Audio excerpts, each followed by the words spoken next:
Kucing abu ini sedang ngambek kepada pemiliknya karena pemiliknya lupa membelikan cemilan kesukaannya saat pulang dari bekerja, sehingga kucing pun menjadi kesal dan ngambek.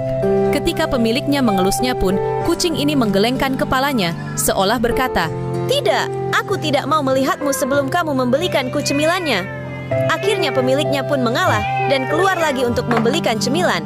Dan lihat ketika ia mendapatkan cemilan yang diinginkan, ia akhirnya terlihat begitu bahagia dan nyemil dengan sangat lahap. Aduh, kok bisa ngambek gitu ya? Lucu banget.